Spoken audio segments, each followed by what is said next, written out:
I wanted to make sure this is not one of those videos that you watch, get entertained, and then move on to the next piece of content online. In this video, I'm going to help you discover that unique gift that you already have, but you never recognized it. And I'm going to show you how you can find it yourself.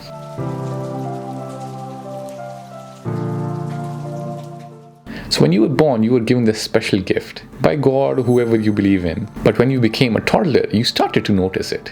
But before you could totally comprehend what that gift was, you were pushed into the education system. And at the end of your education, you found a job, got married, started building a family, and you'll probably live your entire life without ever knowing what your special gift was. And don't worry, you're not the only one. Many people lead their entire lives without realizing what their true gift was. There are some, however, who do find what their true gift is. And those are the people who live fulfilled life and change the world in their own unique way. Einstein, for example, found out that he had a curiosity for physics and became a legendary theoretical physicist. Picasso, on the other hand, found he had a curiosity for paint and colors and brushstrokes, and he became a legendary painter. Beethoven had a curiosity of notes and became a world-class composer. Steve Jobs had a gift for selling amazing tech products and became a legendary CEO. Now, you don't have to be extraordinary and exemplary like these guys, but you can live more purposeful, prosperous, and meaningful lives. So the question is, how do you find your life's purpose and this gift? Well, to do that, you need to create 4 lists. List number 1, your interests and passions. List number 2, your expertise. Number 3, what the market pays well for. And number 4, what the world needs. Now, people who have got an interest and are experts at it, basically, they've got a hobby. Take, for example, a person who has an interest of playing a guitar, and over practice, he becomes really good at it. He sits in his home, keeps playing music, and that's about it. He doesn't make any money of it, and neither does his hobby add anything to the world. Now, if somebody is an expert at something and the world pays him for it, that's what we call a job. So let's take, for example, a person takes a degree in data analysis and then joins a firm and he gets paid for it. He might be making income, but he wouldn't necessarily be happy with his life or changing the world. The third kind of people are those who get paid for what they do and they help the world in some way or form. This is people who have got a vocation. So this might be people like plumbers, electricians, who have got a skill, the world pays them, and they help the world by doing these kind of jobs. And finally are people who have got an interest or passion and want to change the world. These are people who we say have got a mission. They might start charities, they might be doing a lot of volunteer work, and they get a lot of fulfillment from their life. They're happy with what they do. However, they might be struggling financially. So your ideal life purpose should be something that you're passionate about, something that you become really good at, something that the world pays really well for, and that helps humanity. Now I'm going to share with you how I implemented this on my own life and the process how different versions of me were created. So let's begin. I've created the 4 lists on a Trello board. I'll provide a link in the descriptions below where you can access this free software and do this similar to the way I'm doing it. But you can do it pretty much on a piece of paper or with the help of sticky notes. The Trello board just allows to move things around more easily. So starting off, my interests and passions. Now I know for a fact since birth that art and maybe design are definitely my passions. And for those of you who don't know what their passions are, don't worry, we have a way of finding what your interests and passions are. After you list a few and you reach a dead end or you have nothing to start off with, I recommend going to YouTube. The YouTube recommended videos are great because it uses all your past history to find out what your interests and passions are and suggests you videos that would be similar or of interest to you. Thus, it becomes a great way to find out what your passions or interests are without you even knowing it. So let's head into my YouTube channel. Now, don't focus too much on the title of the video or what video it is specifically. Try to look at what category or topic the video belongs to. Now I know for a fact the first video is about movies. Okay, so that means movies is a topic of interest for me. So now the second video is being recommended to me because it is associated with design. So I already have design in my passion, so I don't have to write that down. The third video is about business, so I will add business to my passions. The fourth, I know it's talking about an iPad, but I know I watched this because of productivity. So productivity is another passion of mine. Again, this involves business. I don't know why this is. Maybe it's because of Grant Cardone. So again, business, a daily show. Yeah, comedy I think is an interest of mine.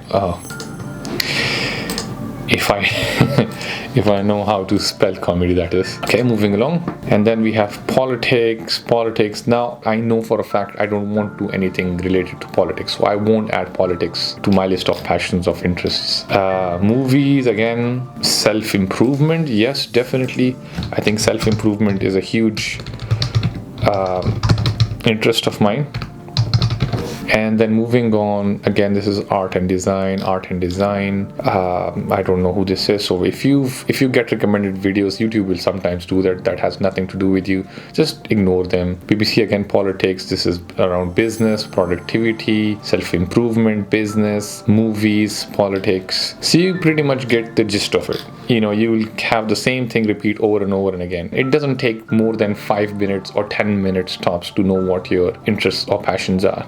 I would also include fitness in this, because I know I like fitness. So if you kind of reach a limit and you want to add in more things, think about what you are known for. Think about your university or college time. If your class fellows were asked to describe you in one word, what would they say you are? They might say he was a comic, or he was a poet, or he was an artist, or he was a good cricketer, or anything like that. Or you can ask your friends or your spouse or your parents, what is something that you don't shut up about? What is something that you keep on talking about, keep bringing up again and again? So I think I have got a healthy list of interests and passions over here. Next comes my expertise. So I've got an engineering degree, so I'll put that in. I would like to think, got some expertise in design. At the current stage, I also have expertise in business because I've been doing it for 3-4 years now. So I know a thing or two about fitness. And finally, just ask yourself, what do your spouse, your kids, your parents, your friends come to you and seek advice for? Do they need your advice in things related to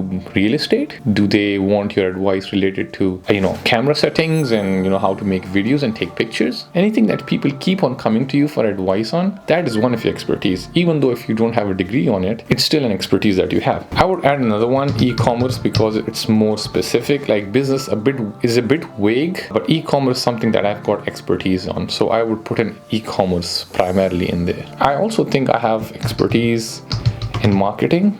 I know how to teach, so I've been teaching for a while now. I know how to do research, because that's what my 9-to-5 job involves. And yeah, I would probably limit it over there. And don't beat yourself up if you have got a limited list or longer list. At this stage, just try to put in as many things that come to your mind. Now the next list is what the market pays you for. So the market can pay me for being an engineer, for example. It can pay me for being an academic. It can pay me for being an entrepreneur. I can start a YouTube channel. I can start a blog. I can make an app. Again, I'm not trying to use a lot of logic here. I'm just trying to dump as many ideas that come to my mind. And then finally, what the world needs or what would help humanity. So I can help educate people with my experience. I can help people start businesses. Okay, so this is what has come to my mind. You've watched how I did it live right in front of you in 5 minutes time, and you can repeat the same process for yourself. And now finally, and most importantly, what you should do. So Faisal version 1 was an engineering academic. So I just took my expertise and went for something that the market would pay me for, and I became an engineering academic. That was version 1 of Faisal. And I was making about 5 figures with that. However, I had absolutely no passion for my job and I hated it. So then what did I do? I created Faisal version 2. So I took one of my interests or passions, which was design. Remember, this is something that I'm genuinely interested in. Combined it with business, something that I didn't have expertise as such, but I learned about it. And then I became an entrepreneur. And finally, I helped people with their productivity and mental health. This was something I saw the world needing. When I took a component from each of these 4 lists and combined it, I knew what I needed to do. That is where Faisal version 2 was created. And it was then that I went from 5 figures to 7 figures. Although income is a metric that everybody focuses on, but I want you to look slightly beyond the income. What changed was I went from being a person who would say, when will this work finish? When will the weekend come? To being a person who says, How long can I keep on working? And I look forward to getting to my office and working on this. So the happiness level is so much more important than how much your income increases. Now, currently, I'm in the process of creating Faisal version 3. Yes, that is true. I'm trying to create a third version of myself. So this is how I'm going to create Faisal version 3 now. I'm going to take my interests of business and videography, making videos, and I'm going to utilize my expertise of business, marketing, and maybe even teaching and academic, and help people start businesses. So finally, it's crystal clear what I'm going to do next. So I'm going to make videos about business, utilizing my expertise of business and marketing to teach, again, these two are mostly like teaching, to teach people how to start their own businesses. And with this, I try to go from 7 figures to 8 figures. So that's a step increase in revenue for me. But also I go from improving people's lives by improving their productivity and their mental health, which is like small improvement in their lives, to helping them start their businesses, which can completely change their lives. This is how you make crystal clear what your life's purpose should be. Now, before you move on to another video or do your life's routine, just take 15 minutes, go to the link down below in the description to open an empty Trello board like this, and then do the exercise. It will only take you 15 minutes, but I promise you, in those 15 minutes, you will for the first time in your life discover